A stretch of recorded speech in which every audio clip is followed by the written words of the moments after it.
ఎకానమీలో భాగంగా మన నెక్స్ట్ క్వశ్చన్.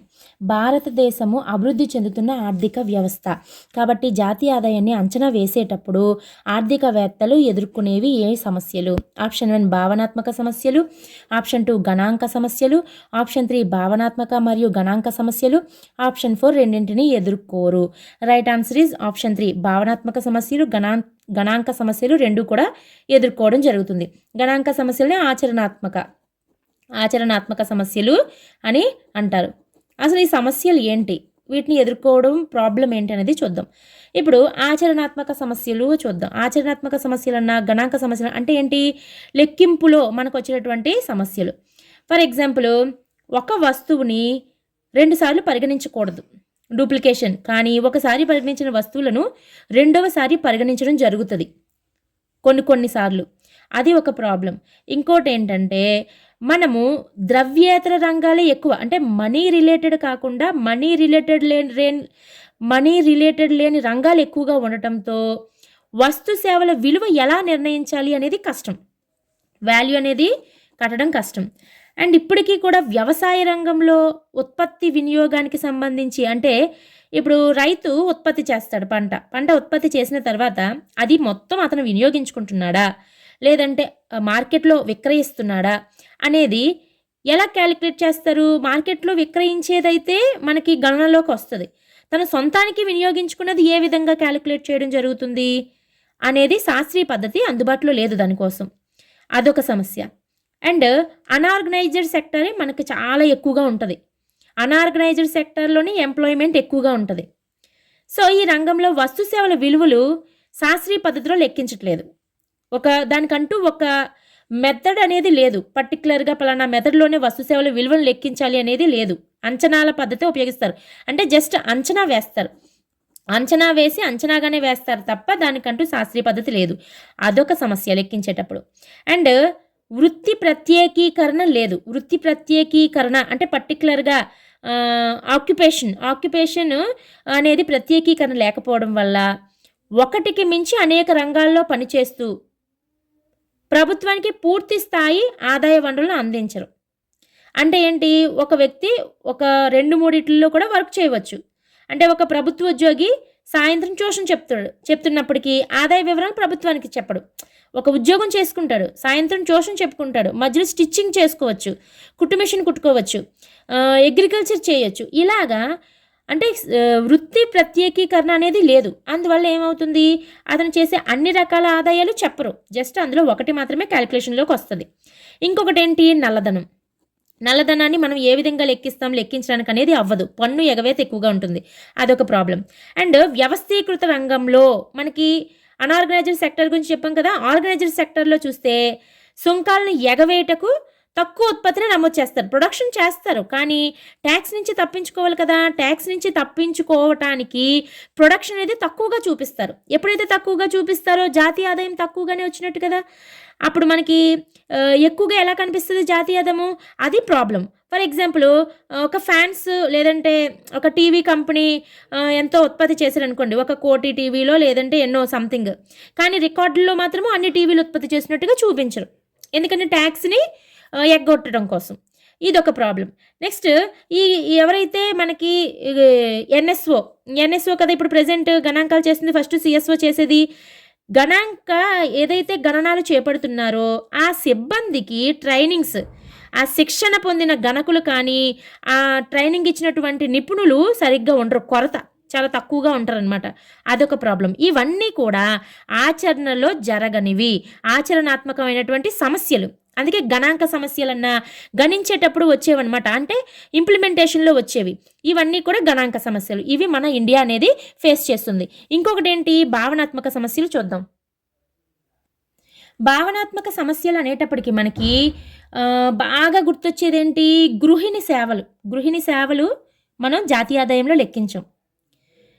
మనం విదేశాలలో అందరూ కూడా స్త్రీలు ఎవరైతే ఉన్నారో లేడీస్ అందరూ కూడా వర్క్ చేస్తారు, వాళ్ళందరిది జాతీయ ఆదాయ గణనలోకి వస్తుంది. కానీ మన ఇండియాలో గృహిణులు ఎక్కువగా ఉంటారు, కానీ ఎంప్లాయ్మెంట్ అంటే ఆడవాళ్ళు ఉద్యోగాలు చేసేవాళ్ళు చాలా తక్కువగా ఉంటారు. దానివల్ల ఏమవుతుంది, గృహిణి ఇంట్లో ఉండి ఇంటి పనులు చేసుకొని పిల్లలకి అన్ని రకాల సౌకర్యాలు కల్పించి పాఠాలు చెప్పి ఇవన్నీ చేస్తారు, కానీ ఆ గృహిణి సేవల్ని జాతీయ ఆదాయంలో లెక్కించరు.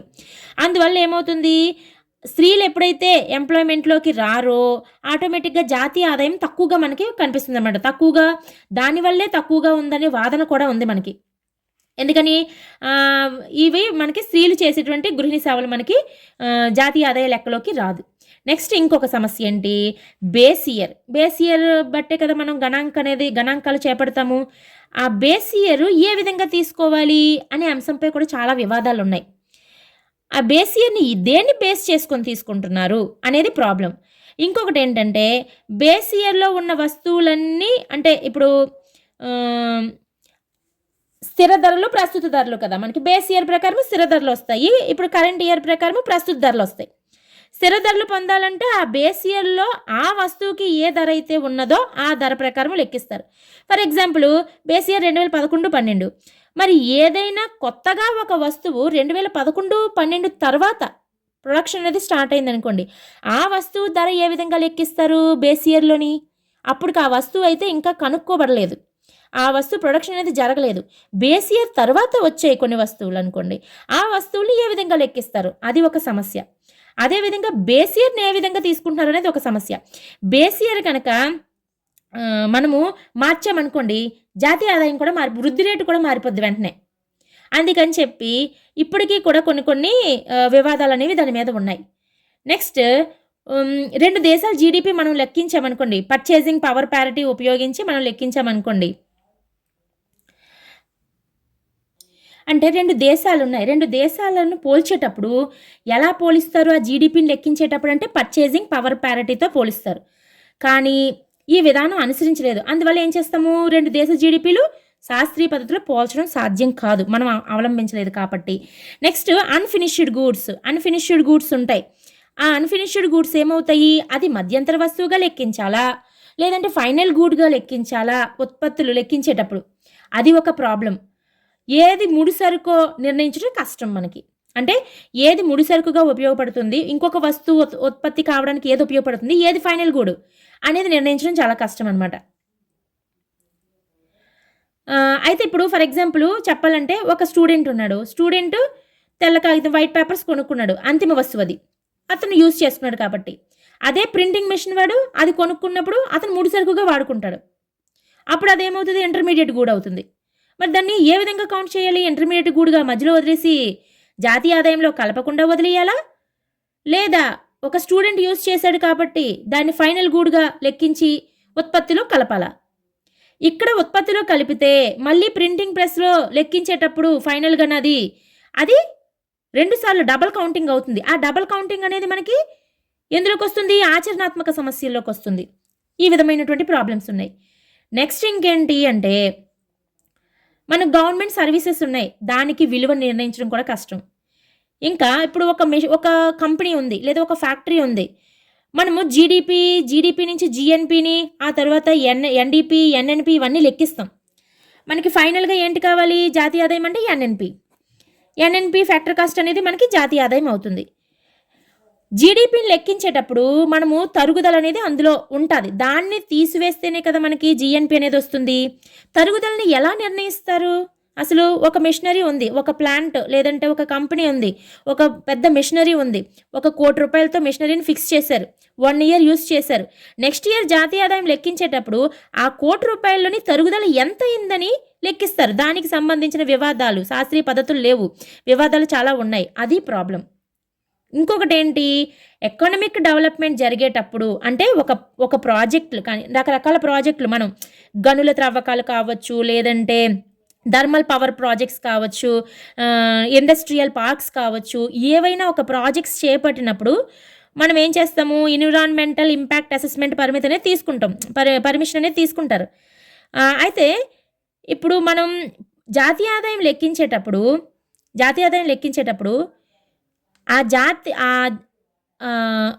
ఏదైనా ఒక ఆర్థిక అభివృద్ధికి సంబంధించినటువంటి ఒక ప్రాజెక్టు మనం జరుపుతున్నప్పుడు దానివల్ల పర్యావరణం ఎంత దెబ్బతిన్నది అంటే, ఎకానమీ పరంగా పెరిగింది, జాతీయ ఆదాయం వృద్ధి చెందింది. కానీ పర్యావరణ పరంగా ఎంత లాస్ అయ్యాము అది కూడా చూపిస్తేనే కదా అసలైన జాతీయ ఆదాయం కౌంట్ చేసినట్టు.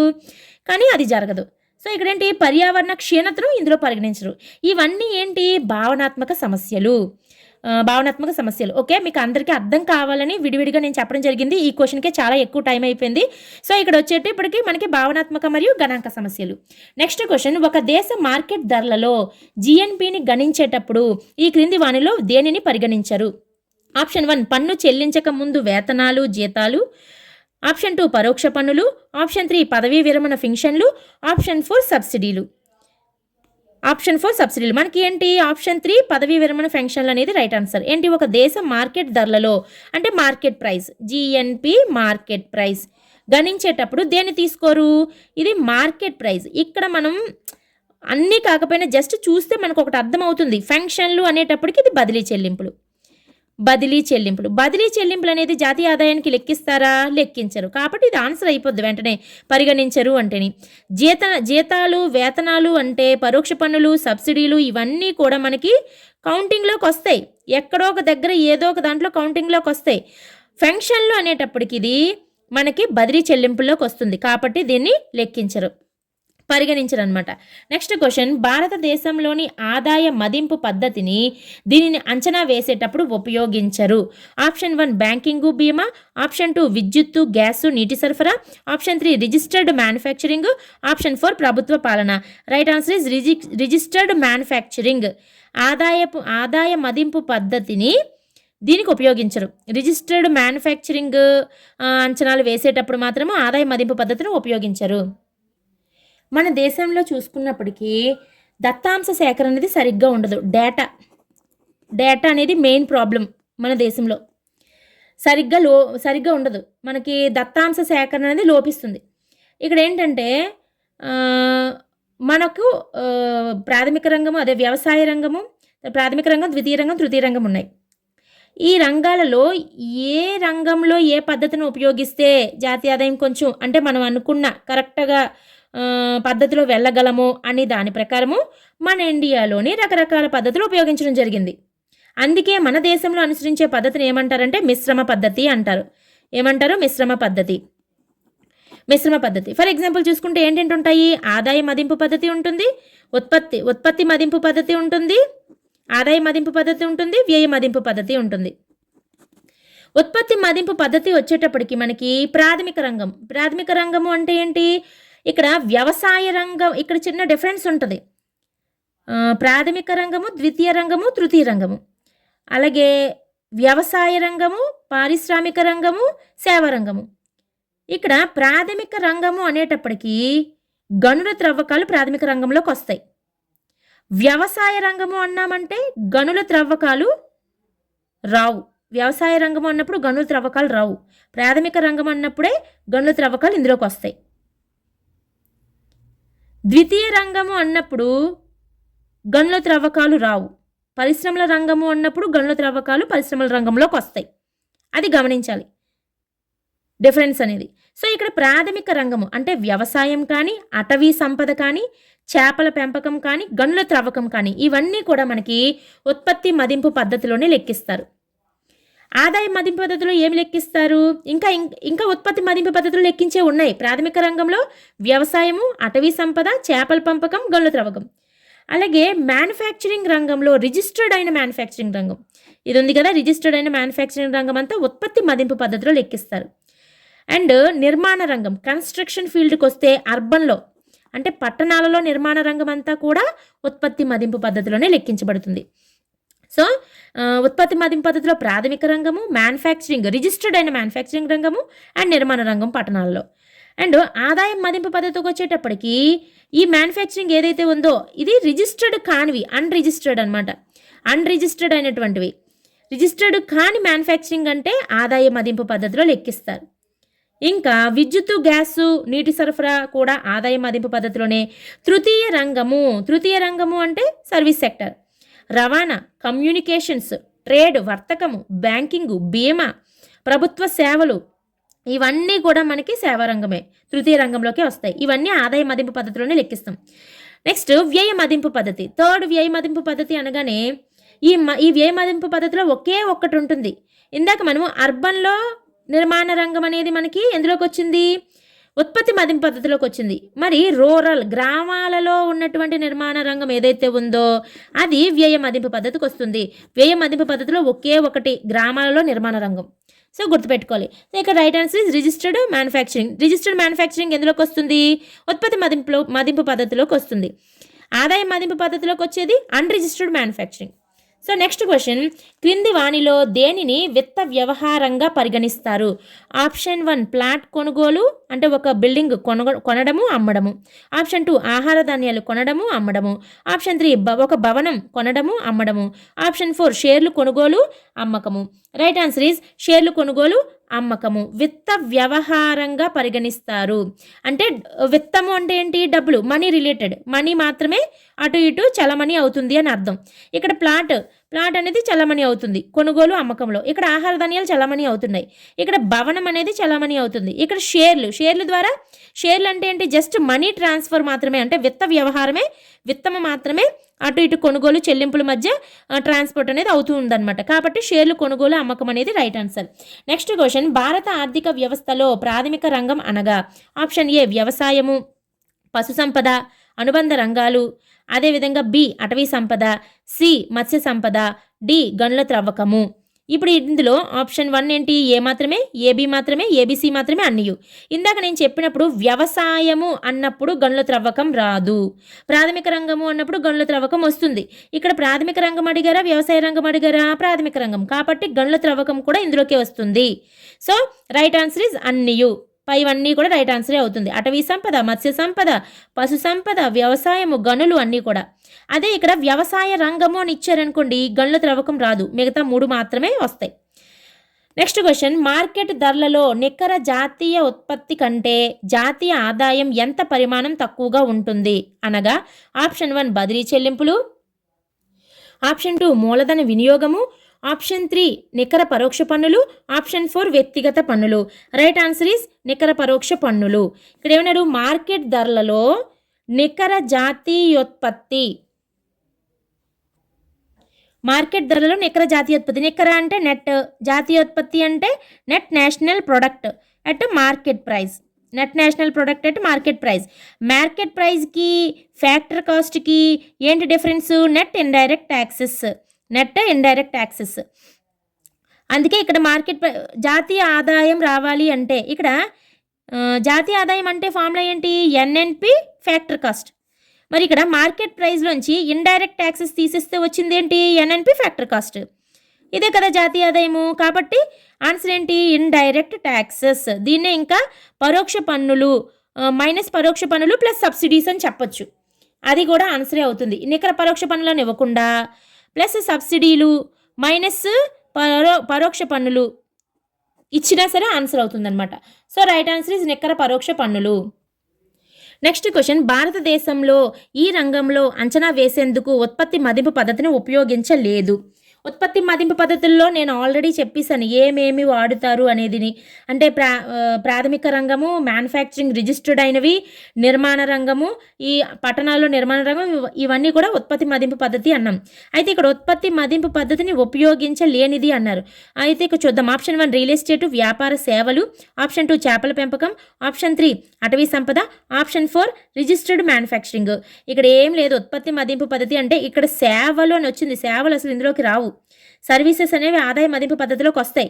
కాబట్టి ఇక్కడ సేవలు అనేది ఇదే ఆన్సర్ డైరెక్ట్గా పెట్టేయచ్చు మనం. So option 1 is right answer. చేపల పెంపకం అంటే వ్యవసాయం అనుబంధ రంగాలు, అటవీ సంపద కూడా వ్యవసాయ అనుబంధ రంగాలు. ఇక రిజిస్టర్డ్ అయిన మ్యానుఫ్యాక్చరింగ్ రంగం అనేది ఉత్పత్తి మదింపు పద్ధతిలోనే లెక్కించడం జరుగుతుంది. అదే అన్రిజిస్టర్డ్ మ్యానుఫ్యాక్చరింగ్ రంగం అయితే ఆదాయ మదింపు పద్ధతిలో లెక్కించడం జరుగుతుంది. So right answer is option 1. Next question, సాధారణంగా ఒక దేశంలో ఆప్షన్ 1 మార్కెట్ ధరలలో జాతీయోత్పత్తి కారక ధరలలో కంటే ఎక్కువ ఉంటుంది. ఆప్షన్ 2 మార్కెట్ ధరలలో జాతీయోత్పత్తి కారక ధరలలో జాతీయోత్పత్తి సమానంగా ఉంటుంది. ఆప్షన్ 3 మార్కెట్ ధరలలో జాతీయోత్పత్తి కారక ధరలలో జాతీయోత్పత్తి కంటే తక్కువగా ఉంటుంది. ఏది కాదు. Right answer is option 1. Market ధరలలో జాతీయోత్పత్తి కారక ధరలలో కంటే ఎక్కువగా ఉంటుంది. ఫర్ ఎగ్జాంపుల్ చూద్దాం. కారక ధరలు అంటే ఏంటి, ఉత్పత్తి కారకాలు, భూమి, శ్రమ, మూలధనం, వ్యవస్థాపనం, వీటిని ఏమంటాము మనము, ఉత్పత్తి కారకాలు అంటాం. వీటికి లభించేవి ఏంటి? ఉత్పత్తి కారక ఆదాయాలు. బాటకము, వేతనము, లాభము, ఇవన్నీ కూడా వడ్డీ అన్నీ కూడా ఈ ఉత్పత్తి కారక ఆదాయాలు. ఈ ఉత్పత్తి కారక ఆదాయాలు ఏవైతే ఉన్నాయో ఆ కారక ఆదాయాలు అనేది వాటన్నిటిని కలిపి లెక్కిస్తే అది ఫ్యాక్టర్ కాస్ట్ అవుతుంది. కారక ఆదాయాలు అంటే ఏంటి? ఫ్యాక్టర్ కాస్ట్ అవుతుంది ఆటోమేటిక్గా. అంటే దానికి ఎంతైతే చెల్లించబడిందో కరెక్ట్గా ఎగ్జాక్ట్గా ఆ ఉత్పత్తి కారకాలకి మనం ఎటువంటి ట్యాక్సెస్ కట్టకుండా దానికి ఉత్పత్తికి ఎంతైతే ఖర్చు అయిందో దాన్ని కారక ధరలలో చెప్తాం, అంటే ఫ్యాక్టర్ కాస్ట్ అనమాట. ఇక్కడ జాతీయోత్పత్తి అన్నాడు కదా, జాతీయోత్పత్తి అంటే దేశీయోత్పత్తి అయితే జీడిపి వస్తుంది. జాతీయోత్పత్తి అంటే ఎన్డీపీ మార్కెట్ ప్రైస్ అన్నాడు. ఇక్కడ మార్కెట్ ప్రైస్ ఇక్కడ కారక ధరలలో కంటే ఎక్కువగా ఉంటుంది అన్నప్పుడు ఎన్డీపీ ఫ్యాక్టర్ కాస్ట్ అంటే కారక ధరలు. ఎన్డీపీ మార్కెట్ ప్రైస్ అంటే ట్యాక్సెస్ అవి ఇందులో ఇన్క్లూడ్ అయి ఉంటాయి అన్నమాట. సో ఇప్పుడు ఇక్కడ ఫ్యాక్టర్ కాస్ట్ అంటే ఏంటి?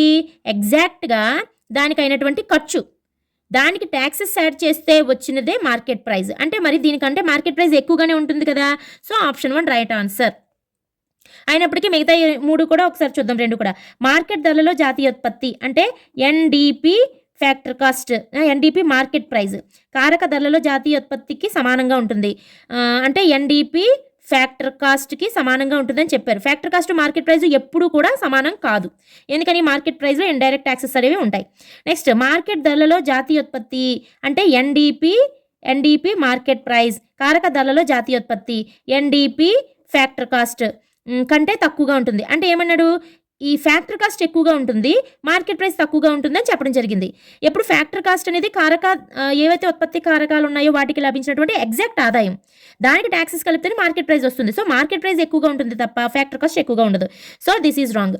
నెక్స్ట్ క్వశ్చన్, మన దేశంలో జాతీయ ఆదాయాన్ని అంచనా వేసేందుకు ప్రధానంగా ఈ పద్ధతి ఉపయోగిస్తారు. ఆప్షన్ 1 ఉత్పత్తి మదింపు పద్ధతి మాత్రమే, ఆప్షన్ 2 వ్యయ మదింపు పద్ధతి, ఆప్షన్ 3 ఉత్పత్తి మరియు వ్యయ, ఆప్షన్ 4 ఉత్పత్తి మరియు ఆదాయ మదింపు పద్ధతి. ఇక్కడ ఏంటి? జాతీయ ఆదాయాన్ని అంచనా వేసేందుకు ఉత్పత్తి మరియు ఆదాయ మదింపు పద్ధతులను ఉపయోగిస్తారు. యాక్చువల్గా ఏంటి, మనం వ్యయ మదింపు పద్ధతి కూడా వాడుతాం, ఇక్కడ మిశ్రమ పద్ధతి అని చెప్పాలి. ఇక్కడ ఆప్షన్ లేదు కాబట్టి ఇది ఇచ్చారు, కానీ యాక్చువల్గా 3 పద్ధతులను ఉపయోగిస్తాం. నెక్స్ట్ క్వశ్చన్, జాతీయ ఆదాయ పరిమాణాన్ని నిర్ణయించే అంశాలలో సరైనది ఏది? ఆప్షన్ 1 సహజ వనరులు, సాంకేతిక విజ్ఞాన ప్రగతి, ఆప్షన్ 2 ఉత్పత్తి కారకాల యొక్క నాణ్యత లభ్యత, ఆప్షన్ 3 వర్తక నిబంధనలు, విదేశీ పెట్టుబడులు, ఆప్షన్ 4 పైవన్నీ సరైనవే. రైట్ ఆన్సర్ ఇస్ పైవన్నీ సరైనవే. ఒక జాతీయ ఆదాయ పరిమాణం అంటే ఏంటి? జాతీయ ఆదాయం పెరగాల తగ్గాల అనేది నిర్ణయించే అంశాలు దేనిపైన ఆధారపడి ఉంటాయి? సహజ వనరులు.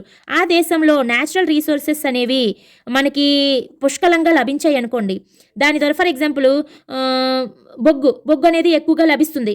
బొగ్గు ఎప్పుడైతే ఎక్కువగా లభిస్తుందో దాని మీద డిపెండ్ అయినటువంటి ఇండస్ట్రీస్ ఏవైతే ఉన్నాయో, థర్మల్ పవర్ ప్లాంట్స్ కావచ్చు, ఇంకేమైనా కావచ్చు, అవన్నీ కూడా అభివృద్ధి చెంది కొత్త ప్రాజెక్ట్స్, కొత్త ఇండస్ట్రీస్ పెట్టడానికి అవకాశం ఉంటుంది. దాని ద్వారా ఉత్పత్తి అనేది పెరుగుతుంది. ఉత్పత్తి ఎప్పుడైతే పెరుగుతుందో జాతీయ ఆదాయం పెరుగుతుంది.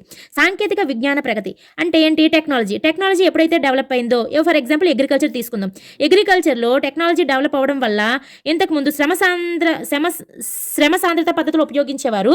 దానివల్ల ఒక 6 నెలల్లో పండించాల్సింది 1 సంవత్సరంలో పండించేవారు అనుకోండి. ఇప్పుడు టెక్నాలజీ పెరగడం వల్ల ఏమవుతుంది? మిషనరీని ఎక్కువగా యూస్ చేయడం అండ్ టెక్నాలజీని ఎక్కువగా యూస్ చేసుకొని యాప్లని లేదంటే రకరకాల ఇన్స్ట్రుమెంట్స్ అని యూస్ చేసి ఒక 100 రోజుల్లో చేయవలసినటువంటి పనుల్ని ఒక 30 డేస్లోని లేదంటే 40 డేస్లోని చేయడము.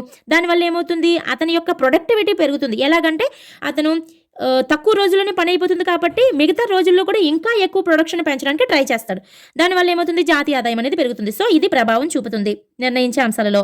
నెక్స్ట్ ఉత్పత్తి కారకాల నాణ్యత లభ్యత. ఎప్పుడైతే ఉత్పత్తి కారకాలు అంటే ఏంటి? భూమి, శ్రమ, మూలధనము, వ్యవస్థాపనం ఏవైతే ఉన్నాయో అవి నాణ్యత లభ్యత కరెక్ట్గా ఉందనుకోండి. భూమి, ఒక ఇండస్ట్రీ పెట్టాలంటే భూమి కావాలి, ఆ భూమి బాగా లభించింది అనుకోండి. శ్రామికులు కావాలి, దాని ఎంటర్ప్రీనియర్ వ్యవస్థాపకుడు కావాలి, మూలధనం దానికంటూ క్యాపిటల్ కావాలి. అవన్నీ కనుక కరెక్ట్గా లభించినట్లయితే మన దేశంలో మన దేశం అనేది పాపులేటెడ్ కంట్రీ. జనాభా ఎప్పుడైతే పెరుగుతూ ఉన్నారో జనాభాకు కావాల్సినటువంటి అవసరాలు కూడా పెరుగుతూనే ఉన్నాయి. అయితే ఆ అవసరాలకు అనుగుణంగా ఉత్పత్తి జరగటం లేదు. ఆ ఉత్పత్తి జరగాలంటే ఉత్పత్తి కారకాలు అనేవి లభ్యత కరెక్ట్గా ఉందనుకోండి, దాని యొక్క నాణ్యత కరెక్ట్గా ఉందనుకోండి, ఆటోమేటిక్గా ఉత్పత్తికి నాణ్యత ఎప్పుడైతే బాగుంటుందో డిమాండ్ అనేది పెరుగుతుంది. డిమాండ్ ఎప్పుడైతే ఉందో ఆటోమేటిక్గా ప్రొడక్షన్ అనేది ఇంకా పెంచుతారు. ఎందుకని డిమాండ్ ఎప్పుడైతే పెరిగిందో ప్రొడక్షన్ పెరుగుతుంది. ప్రొడక్షన్ వల్ల ఆ వ్యవస్థాపకుడికి ప్రాఫిట్స్ అనేవి వస్తాయి. ప్రాఫిట్ వచ్చిన కొద్దీ ఉత్పత్తి పెంచాలని చూస్తారు. దానివల్ల ఏమవుతుంది, జాతీయ ఆదాయం అనేది పెరుగుతుంది. కానీ దీంతో పాటు ప్యారలల్గా ఎన్విరాన్మెంటల్ డ్యామేజ్ అనేది కూడా చూడాలి. అంటే మనకి సైన్స్ అండ్ టెక్నాలజీకి ఎకానమీ రిలేటెడ్లో ఇక్కడ ఇంటర్లింక్గా ఉంటుంది, కానీ మనం అది చూడము. అది కూడా ప్రాబ్లం. నెక్స్ట్ సో ఇది కూడా నాణ్యత లభ్యత అనేది కూడా జాతీయ ఆదాయాన్ని మనకి ప్రభావితం చేస్తుంది. నెక్స్ట్ వర్తక నిబంధనలు, విదేశీ పెట్టుబడులు, ట్రేడ్ రిలేటెడ్ పాలసీస్ కానీ లేదంటే కండిషన్స్ కానీ మనకి చూస్తే అప్పుడు 1990స్లో మనకి ఏదైతే ఎల్పిజి మోడల్ వచ్చిందో అంతకు ముందు మనకి క్లోజ్డ్ ఎకానమీగా ఉండేది. క్లోజ్డ్ ఎకానమీ ఎప్పుడైతే ఉందో క్లోజ్డ్ ఎకానమీ వల్ల ఎక్స్పోర్ట్స్ లేవు, ఇంపోర్ట్స్ ఉండేవి కాదు. ఎక్స్పోర్ట్స్ ఇంపోర్ట్స్ కూడా ఉండేవి కాదు. దానివల్ల జాతీయ ఆదాయం పెరిగేటటువంటి అవకాశం తక్కువ, విదేశీ పెట్టుబడులు కూడా వచ్చే అవకాశాలు ఉండవు. అదే మనం విదేశీ పెట్టుబడులు పెట్టడానికి మనకు అవకాశం ఇచ్చి గ్లోబల్ ఎకానమీగా మనం తీర్చిదిద్దాలి అంటే వర్తక నిబంధనలు, ట్రేడ్ రిలేటెడ్ ఇష్యూస్ ఏమీ లేకుండా అవన్నీ కూడా సులభతరంగా ఉండేటట్టుగా చేసి పెట్టుబడులు పెట్టడానికి ఎక్కువ మందిని ఆహ్వానించినట్లయితే వాళ్ళకి కావాల్సినటువంటి ప్రోత్సాహకాలు, ఇన్సెంటివ్స్, సబ్సిడీస్, రాయితీలు ఇలాంటివన్నీ కల్పించి వాళ్ళకి అనుమతులు తొందరగా ఇచ్చినట్లయితే విదేశీ పెట్టుబడులు ఎక్కువగా రావడం వల్ల ఆ విదేశీ పెట్టుబడుల వల్ల ఉత్పత్తి అనేది పెరుగుతుంది. ఉత్పత్తి ఎప్పుడైతే పెరిగిందో ఆటోమేటిక్గా జాతీయ ఆదాయం పెరుగుతుంది. సో ఇవన్నీ కూడా జాతీయ ఆదాయ పరిమాణం అది పెరగడము తగ్గడం, పరిమాణం అంటే అంతే కదా. సో దాన్ని నిర్ణయించే అంశాలలో సరైనవి. నెక్స్ట్ క్వశ్చన్, జిఎన్పిని గణించేటప్పుడు దీనిని మినహాయిస్తారు. ఆప్షన్ 1 గ్రాస్ నేషనల్ ప్రొడక్ట్ అనమాట. ఆప్షన్ 1 బాటక ఆదాయము, ఆప్షన్ 2 వడ్డీ చెల్లింపులు, ఆప్షన్ 3 డివిడెంట్లు, ఆప్షన్ 4 ప్రభుత్వ బదిలీ చెల్లింపులు. ఇక్కడ మీకు క్లియర్గా అర్థమైపోవాలి, బదిలీ చెల్లింపులు అంటేనే అస్సలు ఇందులో కౌంటింగ్లోకి రాదు. జిఎన్పి అవ్వచ్చు, జీడిపి అవ్వచ్చు, ఎన్డిపి అవ్వచ్చు, ఎన్ఎన్పి అవ్వచ్చు, దేంట్లో కూడా బదిలీ చెల్లింపులు రావు. So this is the right answer. Next question, నికర ఎగుమతులు రుణాత్మకంగా ఉండేవి ఎప్పుడు అనగా, నికర ఎగుమతులు అంటే ఏంటి, exports minus imports, exports minus imports నికర ఎగుమతులు అంటారు. ఇక్కడ ఆప్షన్స్ చూద్దాం. ఆప్షన్ 1 నికర పెట్టుబడి ధనాత్మకంగా అయినప్పుడు, ఆప్షన్ 2 ఎగుమతుల కంటే దిగుమతులు ఎక్కువైనప్పుడు, ఆప్షన్ 4 దిగుమతుల కంటే ఎగుమతులు ఎక్కువైనప్పుడు, ఆప్షన్ 3 దిగుమతుల కంటే ఎగుమతులు ఎక్కువైనప్పుడు, ఆప్షన్ 4 ఎగుమతులు దిగుమతులు సమానమైనప్పుడు. రైట్ ఆన్సర్ ఇస్ ఆప్షన్ 2, ఎగుమతుల కంటే దిగుమతులు ఎక్కువైనప్పుడు రుణాత్మకం. ఇక్కడ ఏమన్నారు, నెగిటివ్గా ఎప్పుడు ఉంటుందని కదా అడగడం జరిగింది. నికర ఎగుమతులు exports minus imports. For example exports అంటే మన దేశం నుంచి వెళ్ళేటువంటి ఎగుమతులు ఒక $5 ఎంతో అనుకుందాం. ఇంపోర్ట్స్ మనం $3, ఒక $3 ఇంపోర్ట్ చేసుకుంటున్నాం. సో ఏమైంది, ఇది డిఫరెన్స్ అనేది $2. అంటే ఏంటి, ఇక్కడ ధనాత్మకం పాజిటివ్ అనేది అయ్యింది. అంటే ఇంపోర్ట్స్ కంటే ఎక్స్పోర్ట్స్ ఎక్కువగా ఉంటే నికర ఎగుమతులు అనేవి పాజిటివ్ ధనాత్మకం అయ్యాయి. కానీ ఇక్కడ రుణాత్మకం అడిగారు. ఫర్ ఎగ్జాంపుల్ ఎక్స్పోర్ట్స్ అనేవి $3 ఉన్నాయి, ఇంపోర్ట్స్ అనేవి $5 ఉన్నాయి అనుకోండి, $5. అప్పుడు ఏమైంది, -$2 అనేది మనకి ఇది నికర ఎగుమతులు వస్తుంది. అంటే మైనస్ అంటే రుణాత్మకంలోకి వచ్చింది. ఎప్పుడైంది, ఎక్స్పోర్ట్స్ కంటే ఇంపోర్ట్స్ ఎక్కువైనప్పుడు. సో ఇక్కడ ఎక్స్పోర్ట్స్ ఎగుమతుల కంటే దిగుమతులు ఎక్కువైనప్పుడు నికర ఎగుమతులు రుణాత్మకంగా ఉండేవి. Right answer is option 2. Next question, ఆర్థిక వ్యవస్థలో తృతీయ రంగం అనగా ఏంటి, తెలిసిందే ఇది ఆల్రెడీ, సేవారంగం. రైట్ ఆన్సర్ ఈజ్ సేవారంగం. నెక్స్ట్ క్వశ్చన్, డ్రెయిన్ థియరీ గురించి వివరించినది ఎవరు, V K R V Rao, option 2 Shinde, option 3 Adam Smith, option 4 Dadabhai Naoroji గారే డ్రెయిన్ థియరీ, సంపద తరలింపు అనే దాని గురించి చెప్పినటువంటి వ్యక్తి దాదాబాయ్ నౌరోజీ. నెక్స్ట్ క్వశ్చన్, ఒక దేశ జిఎన్పి తెలిసిన ఎడల ఆ దేశ ఎన్ఎన్పి పొందాలంటే ఏం చేయాలి. ఆప్షన్ 1 మూలధన వస్తువుల దిగుమతి మినహాయించాలి, ఆప్షన్ 2 మూలధన వినియోగం తీసివేయాలి, ఆప్షన్ 3 మూలధన కలపాలి, ఆప్షన్ 4 ఉపాంత పొదుపు ప్రవృత్తిలో హెచ్చించాలి. ఇక్కడ జిఎన్పికి ఎన్ఎన్పికి డిఫరెన్స్ అడిగారు కదా, అదే ఎన్ఎన్పి రావాలంటే అని అడిగారు. అంటే ఇక్కడ మనం ఎన్ఎన్పి తీసుకోకూడదు, ఫస్ట్ జిఎన్పి నుంచి కదా చేయమన్నారు. మనకి జిఎన్పి నుంచి ఎన్ఎన్పి కావాలి. ఎన్ఎన్పి అంటే ఫస్ట్ లెటర్ చేంజ్ అయ్యిందా, సెకండ్ లెటర్ చేంజ్ అయ్యిందా చెక్ చేసుకోండి. ఫస్ట్ లెటర్ చేంజ్ అయితే ఏంటి తేడా, డిప్రిషియేషన్ అనేది తరుగుదల అనేది తేడా. సెకండ్ లెటర్ చేంజ్ అయితే net factor income from abroad, విదేశీ కారక ఆదాయం అనేది తేడా అవుతుంది. సో ఇక్కడ ఫస్ట్ లెటరే కదా చేంజ్ చెయ్యాలి అంటే జిఎన్పిలోంచి మనము డిప్రిషియేషన్ మూలధన వినియోగం ఏదైతే ఉందో అది తీసివేయాలన్నమాట. డిప్రిషియేషన్ తీసివేయాలి. ది డిప్రిషియేషన్ని మూలధన వినియోగం అని కూడా అంటాము. సో దీన్ని తీసివేస్తే వచ్చింది NNP. GNP minus depreciation is equal to NNP. So right answer is option 2. Option 2 right answer. Next question, భారత ఆర్థిక వ్యవస్థలో ద్వితీయ రంగంలో భాగం కానిది ఏది? ఆప్షన్ 2, ఆప్షన్ 1 మ్యానుఫ్యాక్చరింగ్, ఆప్షన్ 2 నిర్మాణము, ఆప్షన్ 3 మైనింగ్ మరియు క్వారీయింగ్, ఆప్షన్ 4 విద్యుత్తు, గ్యాసు మరియు నీటి సరఫరా. ఇక్కడ ద్వితీయ రంగం అన్నారు, గుర్తుపెట్టుకోండి. ద్వితీయ రంగము, ప్రాథమిక రంగము, ద్వితీయ రంగము, తృతీయ రంగము అన్నప్పుడు ఈ తృతీయ రంగం దగ్గర ఎటువంటి డిఫరెన్స్ రాదు. సో దీన్ని చూడవసరం లేదు, ఇక్కడ డిఫరెన్స్ వస్తుంది. ప్రాథమిక రంగంలోకి ఈ మైనింగ్, క్వారీయింగ్ ప్రాథమిక రంగంలోకి వెళ్తుంది, ద్వితీయ రంగంలోకి రాదు. అదే ఇక్కడ ద్వితీయ కాకుండా పరిశ్రమల రంగం అని అన్నారనుకోండి, అప్పుడు ఈ మైనింగ్, క్వారీయింగ్ పరిశ్రమల రంగంలోకి వస్తుంది. అది బాగా గుర్తుపెట్టుకోవాలి. సో ఇప్పుడు ఇది మైనింగ్, క్వారీయింగ్ అనేది ప్రాథమిక రంగంలోకి వెళ్తుంది, ద్వితీయ రంగంలోకి రాదు. కాబట్టి ఇక్కడ ఏమన్నారు, భారత ఆర్థిక వ్యవస్థలో ద్వితీయ రంగంలో భాగం కానిది అని అనడం జరిగింది. So right answer is mining, quarrying. మిగతా మ్యానుఫ్యాక్చరింగ్, నిర్మాణము, అలాగే విద్యుత్తు, గ్యాసు, నీటి సరఫరా ఇవన్నీ కూడా ద్వితీయ రంగంలోకి వస్తాయి. నెక్స్ట్ క్వశ్చన్, జిఎన్పిని గణించేటప్పుడు దీనిని లెక్కలోకి తీసుకుంటారు. ఆప్షన్ 1 ఉపాధ్యాయుడు తన కుమారునికి అందించే విద్య, ఆప్షన్ 2 గృహంలో గృహిణి అందించే సేవ, ఆప్షన్ 3 హాస్పిటల్లో డాక్టర్ చేసిన సర్జరీ, ఆప్షన్ 4 డాక్టర్ తన తల్లిదండ్రులకు అందించే వైద్య సేవ. ఇక్కడ తీసుకుంటారు అన్నారు కాబట్టి రైట్ ఆన్సర్ ఇస్ ఆప్షన్ 3. హాస్పిటల్లో డాక్టర్ చేసే సర్జరీ అంటే ఫీజు తీసుకునే కదా చేయడం జరుగుతుంది, అంటే అతను ప్రొడక్షన్లో పాల్గొన్నట్టే కదా. సో ఇది మనకి జాతీయ ఆదాయంలో కౌంట్ అవుతుంది. గృహిణి సేవలు అనేవి తీసుకోరు. ఒక ఉపాధ్యాయుడు ఇంట్లోని కొడుకుకి చెప్పుకుంటున్నారు, ఫీజు తీసుకోరు కదా, కాబట్టి ఇది కూడా లెక్కించరు. ఒక డాక్టర్ తల్లిదండ్రులకు ఇంట్లో వైద్యం చేస్తున్నారు, అతనే సేవ, కాబట్టి ఇది కూడా లెక్కించరు, ఫీజు తీసుకోరు కాబట్టి. So right answer is option 3. Next question, వాస్తవ జిఎన్పి ఏ సందర్భంలో ఎక్కువ ఉంటుంది? రియల్ జిఎన్పి అనమాట. వాస్తవం అంటే రియల్ జిఎన్పి. నామినల్ జిఎన్పి ఉంటుంది, రియల్ జిఎన్పి ఉంటుంది. సో ఇక్కడ అంటే స్థిర ధరలు ప్రస్తుత ధరలు చెప్తాం కదా, అదే నామినల్ జిఎన్పి అంటే ప్రస్తుత ధరలు, అండ్ రియల్ జిఎన్పి అంటే స్థిర ధరలు అనమాట. ఆప్షన్ 1 ఎగుమతుల కంటే దిగుమతులు అధికమైతే, ఆప్షన్ 2 ధరలు తగ్గుతున్నప్పుడు, ఆప్షన్ 3 దిగుమతుల కంటే ఎగుమతులు అధికమైతే, ఆప్షన్ 4 ధరలు పెరుగుతున్నప్పుడు. రైట్ ఆన్సర్ ఇస్ ధరలు తగ్గుతున్నప్పుడు. ఇక్కడ ఏ సందర్భంలో వాస్తవ జిఎన్పి ఏ సందర్భంలో ఎక్కువగా ఉంటుంది? వాస్తవ జిఎన్పి అంటే ఏంటి? జిఎన్పి అట్ ఫ్యాక్టర్ కాస్ట్ అనమాట. ఫ్యాక్టర్ కాస్ట్ అంటే బేస్ ఇయర్లో లెక్కిస్తారు దీన్ని. బేస్ ఇయర్ ఆధారంగా లెక్కిస్తారు కాబట్టి ఫ్యాక్టర్ కాస్ట్ని మనము దాన్ని బట్టి ఇది చూడాలి. ఇక్కడ బేస్ ఆ వస్తువు ప్రజెంట్ ఒక టీవీ ఉంది, ఆ టీవీ ఈ సంవత్సరంలో జాతీయ ఆదాయంలో లెక్కించేటప్పుడు ఈ టీవీ ధర ఎంత ఉంది, అలాగే బేస్ ఇయర్లో దాని ధర ఎంత ఉంది. ఫర్ ఎగ్జాంపుల్ బేస్ ఇయర్ ధరలలో లెక్కించినప్పుడు ఒక టీవీ ధర 1,00,000 రూపాయలు ఉంది. ఇప్పుడు ఆ టీవీ ధర 1,00,000 కంటే ఎక్కువ ఉందనుకోండి, 1,00,000 కంటే ఎక్కువ ఉందనుకోండి, అప్పుడు ఏమవుతుంది? వాస్తవ జిఎన్పి అనేది తక్కువగా ఉంటుంది. అంటే ఏంటి?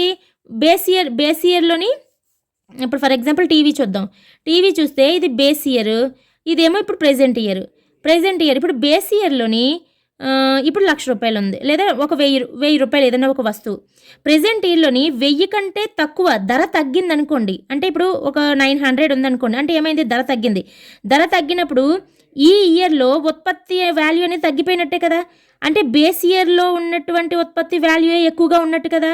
బేస్ ఇయర్లో వాల్యూ అంటే వాస్తవ రియల్ జిఎన్పి కదా, రియల్ జిఎన్పిలో ఎక్కువగా ఉన్నట్టు అర్థం అనమాట. అలా కాకుండా ఇక్కడ 1,000 రూపాయలు ఉంది బేస్ ఇయర్లో, ఈ ఇయర్లో ఏముంది? ఇప్పుడు 1,000 రూపాయల కంటే ఎక్కువ ఒక 1,200 ఉందనుకోండి, అంటే ఈ ఇయర్ ప్రెజెంట్ ఇయర్లో ఉత్పత్తి వాల్యూ అనేది పెరిగింది. అంటే ప్రెజెంట్ ఇయర్లో అంటే నామినల్ జిఎన్పి అనేది పెరిగినట్టు, అంతేగాని రియల్ జిఎన్పి పెరిగినట్టు కాదు. మనకి ఇక్కడ రియల్ జిఎన్పి ఎప్పుడు ఎక్కువగా ఉంటుంది అని అడిగాడు. సో ధరలు తగ్గుతూ ఉన్నాయి అనుకోండి, ధరలు తగ్గితేనే కదా ఆ రియల్ జిఎన్పి అనేది ఎక్కువగా, బేస్ ఇయర్లో జిఎన్పి వాల్యూ అనేది ఎక్కువగా మనకు కనిపిస్తుంది. సో ఇక్కడ ఏంటి? ధరలు తగ్గుతున్నప్పుడు is the right answer. Next question, పురోగమనం చెందే ఆర్థిక వ్యవస్థను ఇలా చెప్పవచ్చు?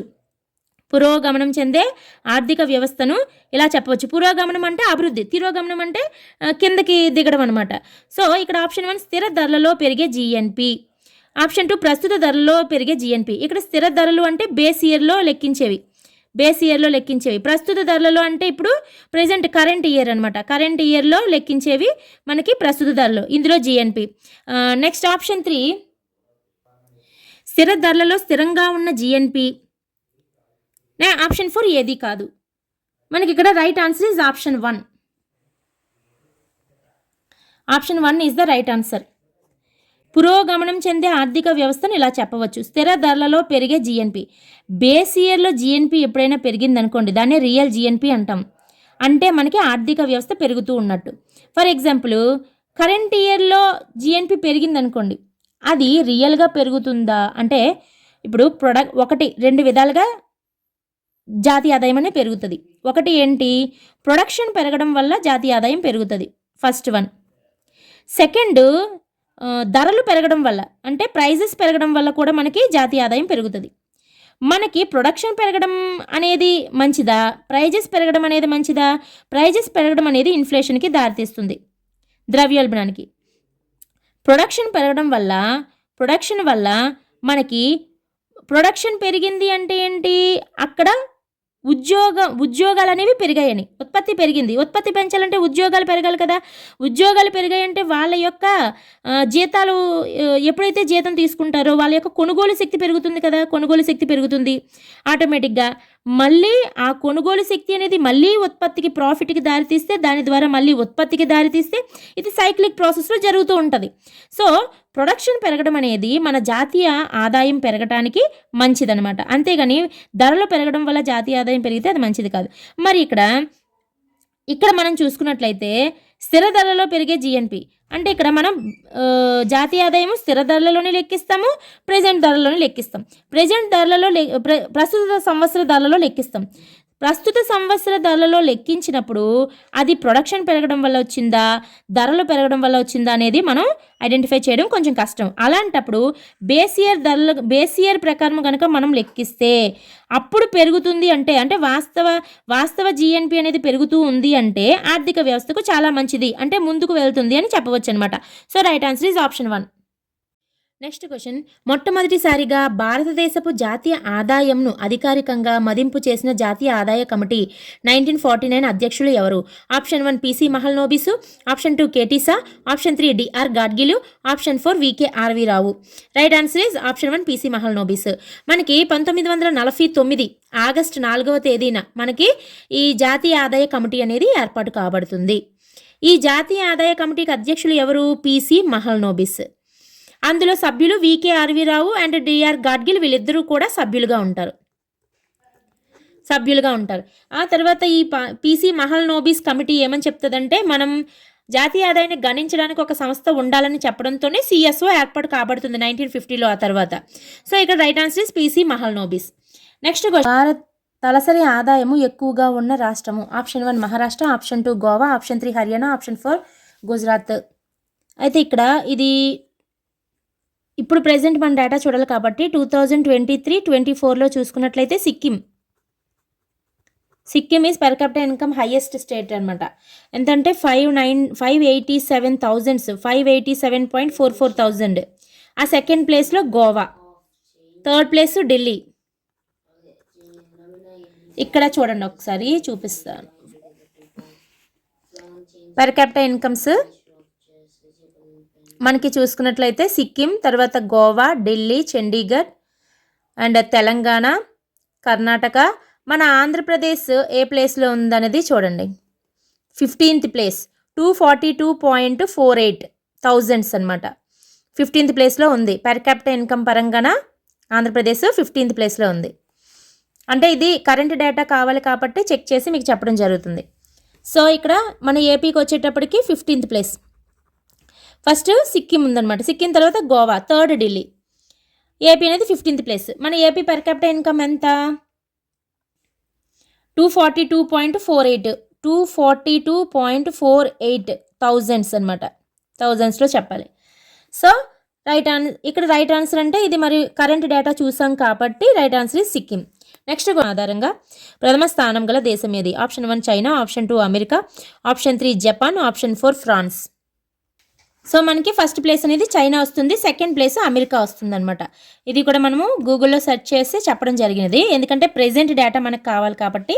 కొనుగోలు శక్తి సామర్థ్యం ఆధారంగా ప్రథమ స్థానంలో గల దేశం ఏది అంటే చైనా ఫస్ట్, సెకండ్ అమెరికా.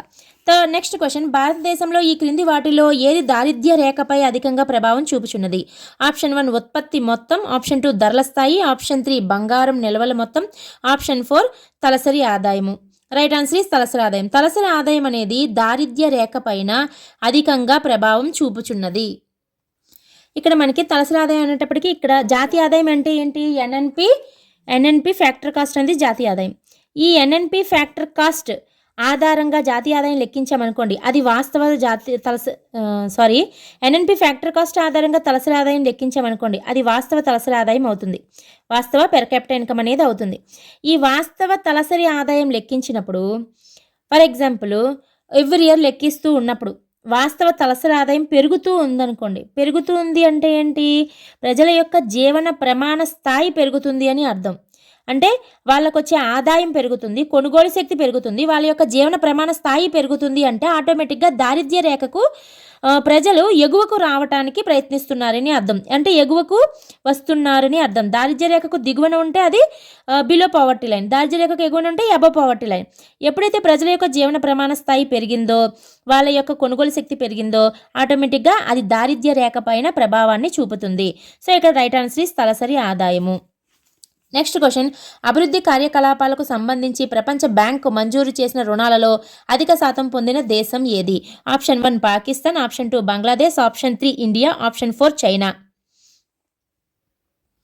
ఇక్కడ మనకి అభివృద్ధి కార్యకలాపాలకు సంబంధించి ప్రపంచ బ్యాంకు నుంచి కదా మంజూరు చేసిన రుణాలలో అధిక శాతం అన్నారు. ఇలాంటి కరెంట్ ఇన్ఫర్మేషన్ కావాల్సినటువంటి క్వశ్చన్స్ ఉంటాయి కదా, అంటే ఇది అప్పుడు ఎగ్జామ్స్లో వచ్చిన బిట్స్ కావచ్చు, ఇంకేమైనా కావచ్చు, అప్పుడు డేటాకు అనుగుణంగా ఇచ్చినవి. ఇప్పుడు మనం ఇటువంటి బిట్స్ చూసుకునేటప్పుడు ఇప్పుడు డేటాను మనం ఫాలో అవ్వాలన్నమాట. ఇందాక నేను చెప్పాను కదా, పెర్ క్యాపిటల్ ఇన్కమ్ ఒకటి, పర్చేసింగ్ పవర్ ప్యారిటీ ఒకటి, అవన్నీ నేను చెప్పినవే కాకుండా ఒకసారి మీరు చెక్ చేసుకోండి. ఆ 2 క్వశ్చన్స్ మీరు కూడా గూగుల్లో సెర్చ్ చేసుకోండి కరెక్టా కాదనేది. నెక్స్ట్ ఏంటంటే, ఇక్కడ వరల్డ్ బ్యాంక్ నుంచి మంజూరు చేసిన రుణాల్లో అధిక శాతం పొందినటువంటి దేశం ఏది అంటే ఇండియా. అప్పుడు ఇచ్చిన ఆన్సర్ ఇదే, ప్రజెంట్ ఇప్పుడు కూడా ఇండియాయే. మీకు సెర్చ్ చేసి చూపిస్తున్నాను. ఇది చూడండి, India takes the top spot, the world's most populous country. ఎంత? $38.3 బిలియన్ ఉందంట ఇది 2022కి. ఇక్కడ ఏమన్నారు? India's out standing balance is almost double that of the next biggest డెప్టర్ Indonesia. అంటే ఇండియా తర్వాత ఇండోనేషియా ఉంది. ఇండోనేషియా అప్ ఎంతైతే ఉందో దానికి డబల్ ఉందంట ఇండియాది. థర్డ్, తర్వాత బంగ్లాదేశ్, తర్వాత పాకిస్తాన్. అవి మనం చూసుకోవాలి. ఒకసారి మీరు కూడా చెక్ చేసుకోండి. ఇండియా తర్వాత ఇండోనేషియా, తర్వాత బంగ్లాదేశ్, తర్వాత పాకిస్తాన్. ఇది 3rd ప్లేస్లో ఉంది, ఇది 4th ప్లేస్లో ఉంది. సో ఇక్కడ right answer is India. Next question, జాతీయ ఆదాయ అంచనాలకు ప్రస్తుతము ఏ సంవత్సరాన్ని ఆధార సంవత్సరంగా పరిగణిస్తున్నారు? ఇక్కడ నేను కరెంట్ రిలేటెడ్ చెప్పినప్పుడు మాత్రమే ఇక్కడ నేను చెక్ చేసి చెప్తాను, అన్నీ కాదు. అంటే ప్రెజెంట్ డేటా మనకి కావాలి కాబట్టి అటువంటి క్వశ్చన్స్ వచ్చినప్పుడు మాత్రమే. మిగతాదంతా కూడా మనం చదువుకున్న బుక్స్ నుంచే. సో మీరు కూడా ఆ 3 క్వశ్చన్స్ ఇప్పుడు చెప్పిన వాటిలో 3 క్వశ్చన్స్ ఉంటాయి. ఒకటి పర్చేసింగ్ పవర్ ప్యారిటీ ఒకటి, సెకండ్ పర్ క్యాపిటల్ ఇన్కమ్ ఒకటి, థర్డ్ ఇప్పుడు వచ్చేసి వరల్డ్ బ్యాంక్ నుంచి ఏదైతే రుణం తీసుకున్నారో డెవలప్మెంట్ యాక్టివిటీస్ కోసం అందులో అధిక శాతం పొందిన కంట్రీస్ ఏంటి? ఈ 3 క్వశ్చన్స్ కూడా మీరు కూడా ఒక్కసారి చెక్ చేసుకోండి. నేను ఆల్రెడీ చెక్ చేసి మీకు చూపించడం జరిగింది. నెక్స్ట్, జాతీయ ఆదాయ అంచనాలకు ప్రస్తుతం ఏ సంవత్సరాన్ని ఆధార సంవత్సరంగా పరిగణిస్తున్నారు? Option 1 1980-81, 2011-12, 1983-84, 1993-94. Right answer is 2011-12. Present మనకి ఇప్పుడు ఉన్నటువంటి బేస్ ఇయర్ 2011-12. దీన్ని మార్చుదామని కూడా ప్రయత్నాలు చేస్తున్నారు. బట్ అది మారిస్తే ఏమవుతుందంటే జాతీయ ఆదాయం అనేది తగ్గిపోవడం జరుగుతుంది. ఎందుకనంటే 2011-12 కంటే ఆ తర్వాత మార్చినటువంటి బేస్ ఇయర్ 2017 ఏదైనా తీసుకున్నారనుకోండి, అప్పుడు ధరలు ఇంకా ఎక్కువగా ఉంటాయి. మనకి ధరలు ఎప్పుడైతే ఎక్కువగా ఉన్నాయో ఆ 2017కి 2024కి 2024లో మనకి ప్రస్తుత ధరలు కడతాం, 2017లో స్థిర ధరలు కడతాం.